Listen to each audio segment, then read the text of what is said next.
Good morning, everyone. This is Janella Gracie Mafranca from Grade 10 Tau, reporting. So first of all, as you can see in the first slide, I have these two symbols. So naba mo ay idea kinsa atong storyahan karon based sa two symbols shown. Oy, daghan na grace hand. Sige, let's try Betchay. Yes, Betch. Fidel. Ngano nakaingon man ka na Fidel, Betch? It's because of the phi and the lead symbol. So Fidel. Wow, very good. Okay, so let us proceed. So here are few pictures of Fidel Ramos. So, as you can see, we will be talking about Fidel Eddie V. Ramos. So, kinsa di ay na siya? Iyang full name kay Fidel Valdez Ramos. Gipanganak siya atong March 18, 1928. O kinsay pa yan yung birthday diha? Anyways, so gipanganak siya sa Lingayen, Pangasinan. Isa siya ka military leader. Politician pod siya. He was the 12th Philippine president from 1992 to 1998. Tiger, statesman. So, kaya pa ba? So, let us know more about Fidel Ramos. His one-dimensional portrait as a military man is misleading. Si Fidel kay was a member sa Philippines 20th Battalion Combat Team of the Philippine Expeditionary Forces to Korea, PEFTOC, na nakipag-away atong Korean War. He was an infantry reconnaissance platoon leader. Fidel is a well-rounded man. Builder siya, being a licensed civil engineer, a physical fitness buff who swims, golfs, and jogs regularly and plays a mean game of chess. Sporty siya, no? Sana all. So, he is also a passionate advocate of the social philosophy called people empowerment. So, let us now move on sa iyang parents. Ang papa ni Fidel kay si Narciso Roweca Ramos, a budding lawyer and crusading journalist gikan sa Asingan, Pangasinan. Pareha silag naong, no? So, ang mama ni Fidel kay si Angela Marcos Valdez. Atong 1931, si Narciso covered a uprising in Tayud sa eastern part sa province. And gani ang nakapadecide sa iya na musulod sa politika and work for social reform. Atong Nationalista Party Convention of 1934, Narciso Ramos sought nomination for the 5th Congressional District of Pangasinan, now the 6th. He came out ahead by 1 vote, so lamang siya og isa.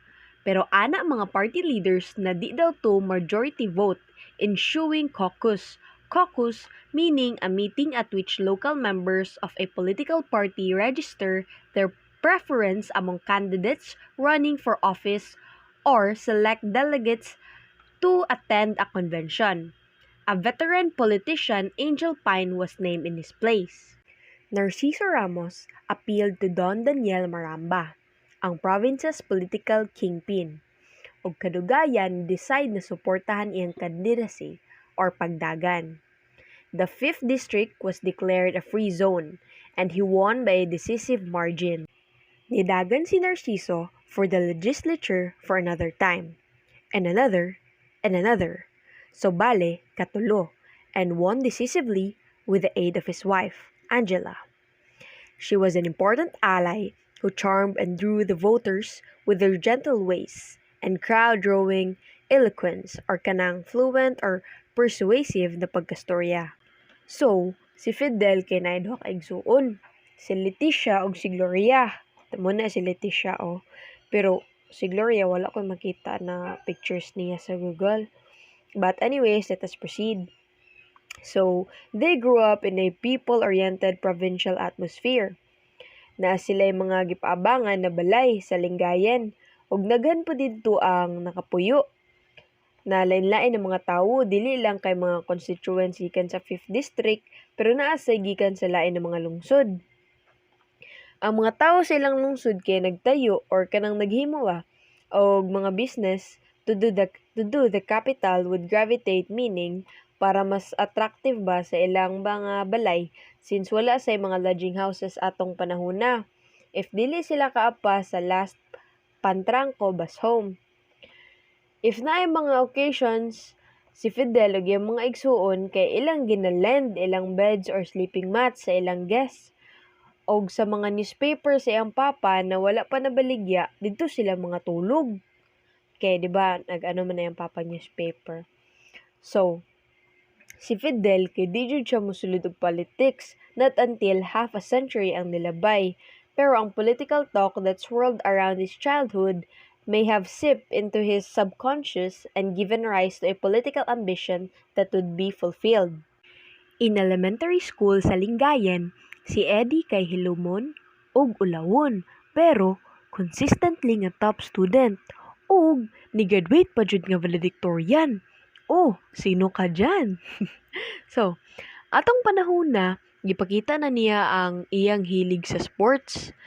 Siya ang mag-ulo-ulo sa ilang mga silingan na bata na mag-foot races daw og uban pa nga mga sports magdula sila. Pagbalhin sa mga Ramos sa Manila, ni-enroll siya sa UP High School as an entrance scholar, where among his classmates was a girl next door, Amelita Ming Martinez. Second year high school, sila atong nga time nga ang Japanese invaded the Philippines. So, sa mga sumusunod na bulan, nitabang na lang sila Eddie ug siming sa ilang mga mama. Silang duha kay active pod sa YWCA.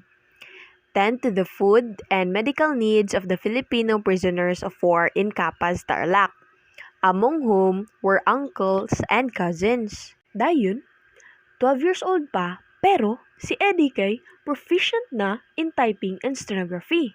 Mag-take down na siya sa shortwave radio news broadcast sa The Voice of America sa San Francisco.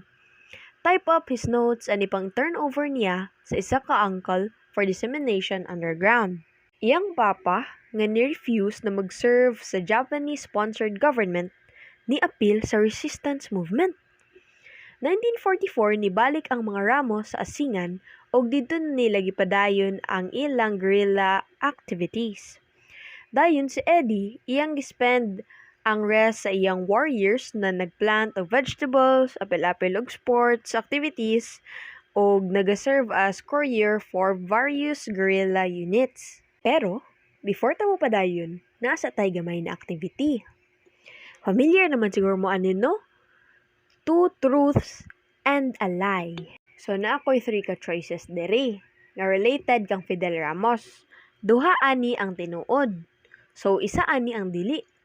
Asa ka ani ang lie. Una, parents' name, Narciso and Maria. Ikaduha, gipanganak siya March 18, 1928. Sakto ba? Number 3, ni-graduate siya nga valedictorian. Valedictorian ba to siya or salutatorian? Tsaka ha. So, let's see. Yay! So, sakto imong answer.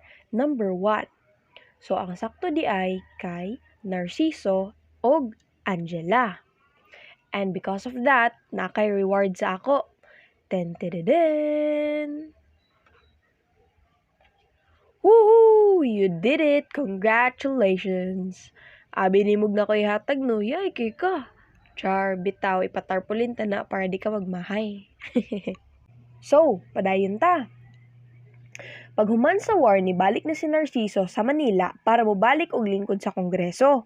Ug si Eddie nibalik na pod para humanon iyang high school sa Centro Scholar University. The site of the smoldering ruins kung unsa to kagwapo na city before. Ug maunay nakapaingon ni Eddie na mag-civil engineer para motabang og rebuild sa iyang war-torn country.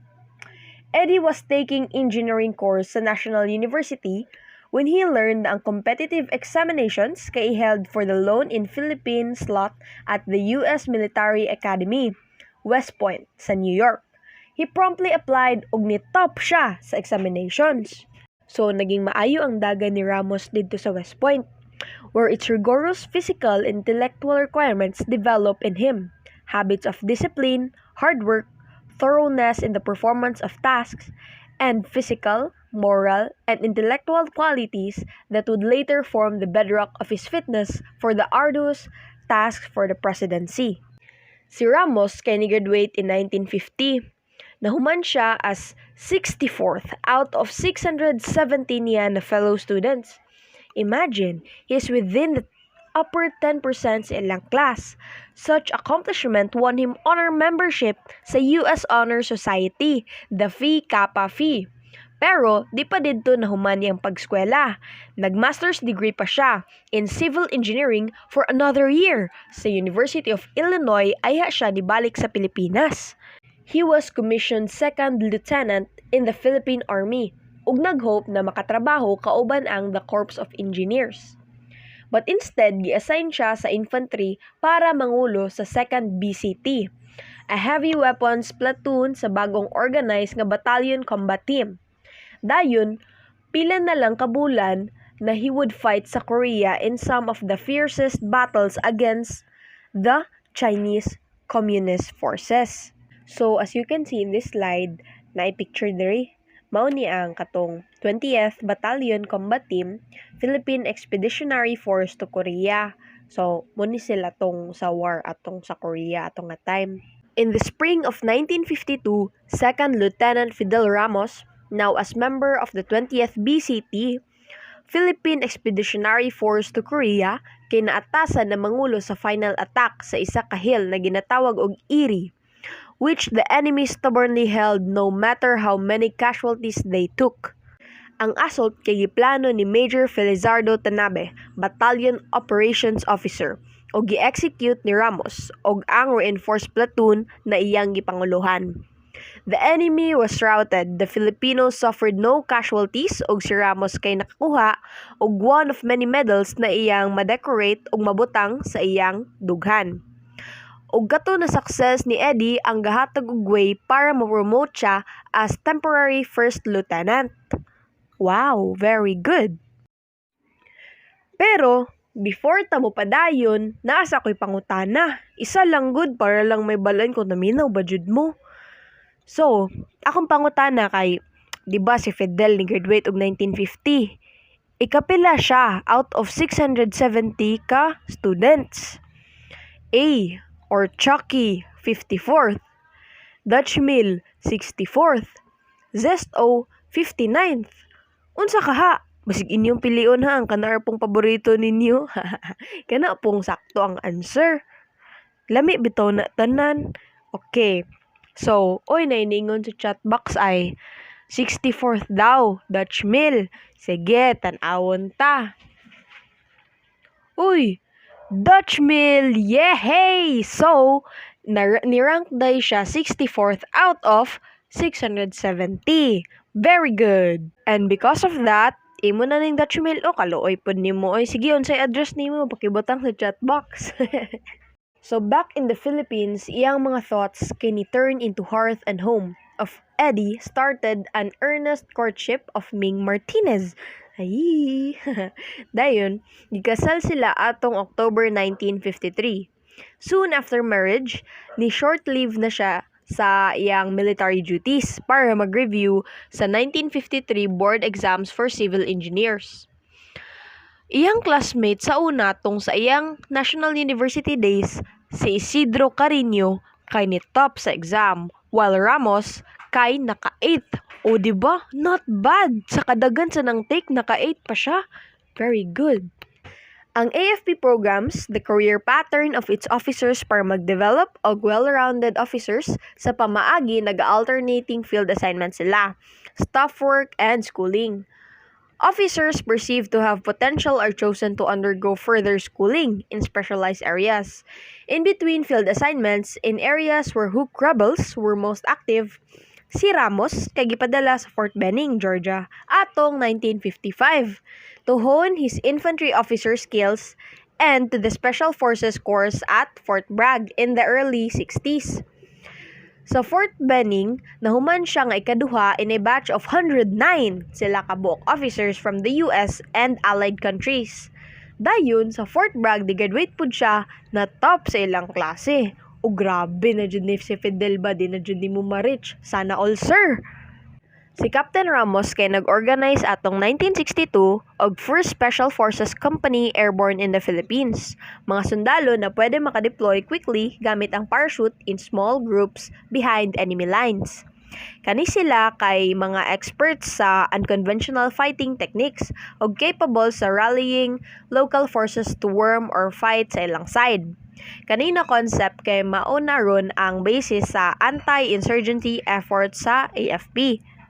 Iyang sunod na major assignment kay sa Vietnam, 1966 to 1968. Ato na time siyang operations officer and later chief of staff of the 1st Philippine Civic Action Group to Vietnam, PhilCAG-V, which won unprecedented honors and goodwill for the country. PhilCAG's mission was not to destroy, but to build. Not to fight, but to win hearts and minds. Sa iyang pagbalik, na-assign siya as Presidential Assistant on Military Affairs. Now a full colonel, he worked reorganizing military intelligence at AFP J2. Aya siya i-assign na pud para mo command sa 3rd Infantry Division based on Cebu. The position merited star rank. Ug atong December 21, 1970, nadawat niya iyang first star. Back to staff work, ni-serve siya for a while as Deputy Chief of Staff for Home Defense. Hangtod sa na-surprise na lang siya with an assignment to one of the 4 major service commands as Chief of the Philippine Constabulary, PC, atong January 14, 1972. An outsider to the PC, he quickly moved to improve the facilities and plight of the Filipino constable and recapture the original luster of the unit's reputation. Later ato na year, nagdeclare og martial law, and it became his task to hold many opposition leaders in custody orders of President Marcos. As best as he could, he made every effort para ma-ensure na they were well treated. A separatist rebellion broke out in Mindanao and Major General Fidel V. Ramos himself ni participate sa Battle of Marawi pagka second day of intense fighting adtong October 22, 1972. It was while in the military that he honed his skills in attending to the business of government. Highly methodical, he worked on the multifarious details that characterize sa kada mission na asa siya ma-assign. Keeping up with the physical fitness program that he had developed since atong sa West Point days pa niya, he kept himself physically strong and mentally alert. A sound mind in a sound body is probably the best prescription for the presidential candidate Fidel Ramos. His years in the military could have been the best training he would ever get in the preparation for the challenging tasks for the presidency. During the martial law years, General Ramos built up the fighting capabilities of the Philippine Constabulary and turned out better constables through value formation activities. He was, however, starting to suffer disillusionment as the rhetoric of the Marcos administration failed to jibe with the harsh realities of martial law. Yet, wala siya nag-complain when he was bypassed in the appointment of the new Chief of Staff atong 1978. Maski pag siya ang most senior and most qualified para sa position. A sultanistic regime, the Marcos rule was characterized by the use of personalistic criteria in the choice of its officials. The chain of command was discerned as a powerful clique held sway in the military. During the martial law years, President Marcos had himself announced that the chain of command would devolve directly from the President as Commander-in-Chief to the AFP Chief of Staff, General Fabian Seaver, bypassing the Minister of National Defense, Juan Ponce Enrile. Use of personalism in the promotion of officers in the AFP under General Ver led to a split in the military ranks, and a reform the Armed Forces Movement RAM was born, led by young idealistic officers. The first surfaced at the Philippine Military Academy (PMA) graduation exercises in March 1985 when a group of PMA alumni had marched unfurling streamers calling for reforms. General Ramos was made acting Chief of Staff during the period sugod October 1983 hangtod December 1985 para ma-disabuse ang mind sa mga tao because General Ver had totally lost credibility due to his implication in the murder of the late Senator Benigno A. Aquino Jr. General Ramos held the little but not the authority of the office to tackle the tremendous problems of peace and order. Nagwonder ang mga tawo nga nun naa pa siya sa administration nga iyang igsuon na si Ambassador Leticia Ramos Shahani kay gi-refuse na nga i-accept ang Marcos government career by supporting behind Cory Aquino for presidency atong December 1995. It was a serious problem for him. Professionals sa AFP who look up to him as a model of professionalism.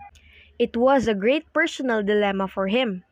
Marcos was his commander-in-chief to whom he owed loyalty. On the other hand, the policies the president pursued violated the tenets of democracy in which he had been reared and educated. Decency required that he resign if he could no longer countenance the behavior of his commander-in-chief. Iyang asawa na si Ming Ramos would later say this was an unhappy period for the general.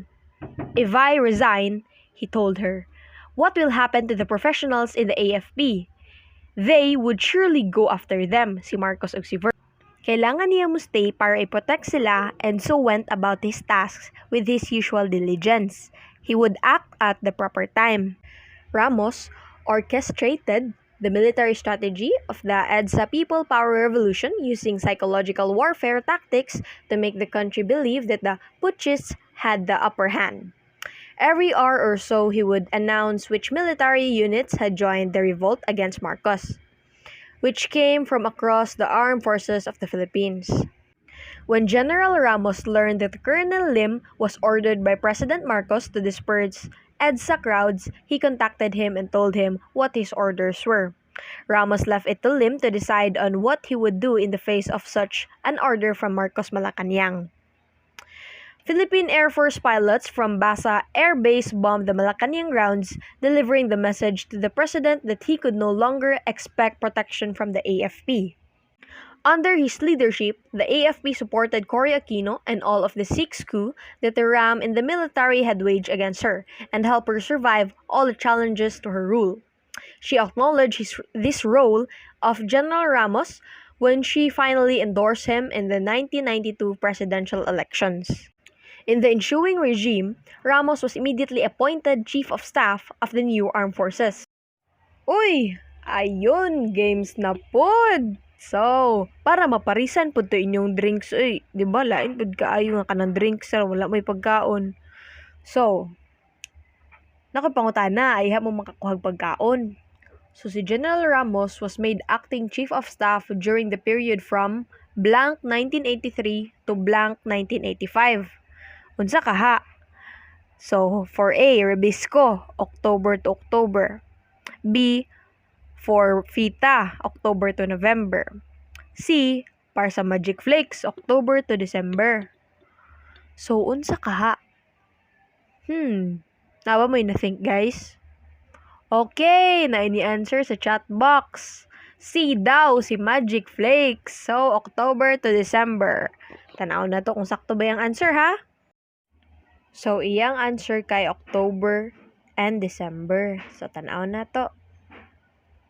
So, yehey! Sakto! May tama ka dyan. Sige. So, tigo mo na lang na to na inyong price, ha? Kay wala pa man ko'y kwarta, oy. Bitaw. Okay, padayon ta. Out of the 7 presidential candidates, Mitra was considered the candidate with the best chances as the LDP party had the majority of congressmen, senators, governors, and mayors in its roster and also had the most financial sources. Eduardo Cuanco, whose assets had been sequestered, was nevertheless considered as possessing considerable resources. Miriam Defensor Santiago, a forceful, charismatic speaker, attracted the youth who probably constituted a big chunk of votes. In the poll service, she and Ramos appeared to have the highest ratings. Jovito Salonga was also the top notcher in the 1987 senatorial polls, but was considered aging. Laurel's Nacionalista Party, on the other hand, had been badly decimated. Imelda Marcos' KBL was also considered no longer credible, but everyone suspected she still had a lot of hidden wealth, despite the sequestration of the Marcos assets. Fidel Ramos had a slight edge over the other 6 candidates because of his strong public service reputation and his endorsement by President Aquino. Ramos won by a plurality of about 870,000 votes over Miriam Defensor Santiago, ang second highest placer. Surprisingly, si Mitra kay ikaupat ra siya. Mas dako pa ganiyo si Cuangco og votes na nakuha kaysa kang Mitra. Next kang Mitra kay si Imelda Marcos. Si Salonga kay naka-6 ug si Laurel ang naay pinakagamay na number of votes. Had Imelda Marcos given way to Cuangco, the combined votes of the two could have produced substantial results. The Ramos presidency was marked by a constant and careful dedication to duty that enabled him to turn the country's economy from being the sick man of Asia to tiger cub economy, all under a regime of law and democracy. He cultivated unity by reaching out all sectors, forging peace agreements with the military, Muslim, and communist-inspired insurgents. He surprised his critics with his understanding of market reforms and economic policies that reversed his country's long policy of autarky and narrow-minded nationalism. He solved the crippling power shortages by appointing able and hardworking managers to man the energy stations. He exhibited an acute understanding of political power which enabled him to have all the reform measures he wanted enacted.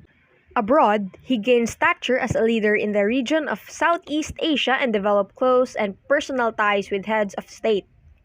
All this he accomplished without having to resort to strong arm tactics, gaining the admiration of foreign democratic leaders. The one problem that eluded him was the elimination of criminal syndicates because he refused to take unconstitutional shortcuts. In 1997, the baht, ringgit, rupiah, and peso respectively fell in value in relation to the dollar.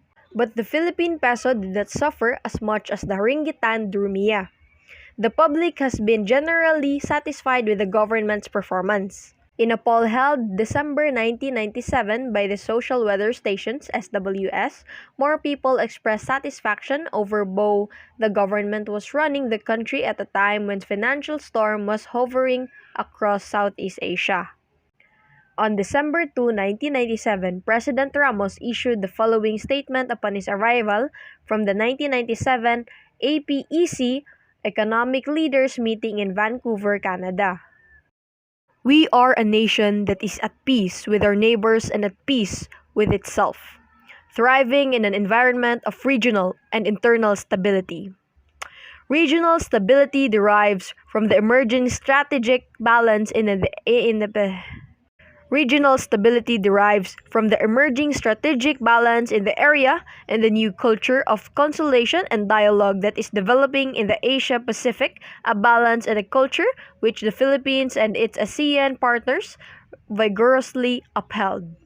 Our domestic stability is firmly founded on our domestic institutions, our respect for the individual out attention to the well-being of the disadvantaged, our policy of national reconciliation, and the rule of law.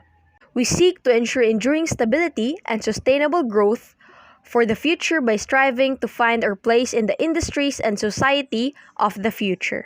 Atong June 30, 1998, there was an orderly transfer of power gikan kang President Ramos padung sa newly elected President Joseph Ejercito Estrada.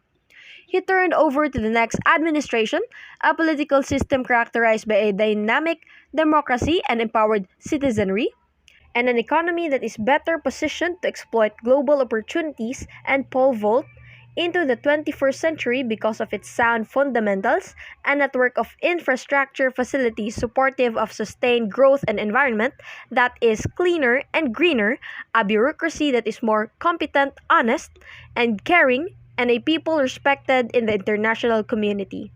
Such Philippines is the legacy of the Fidel Valdez Ramos presidency. Thank you for listening. Again, this is Janella Gracie Mafranca reporting.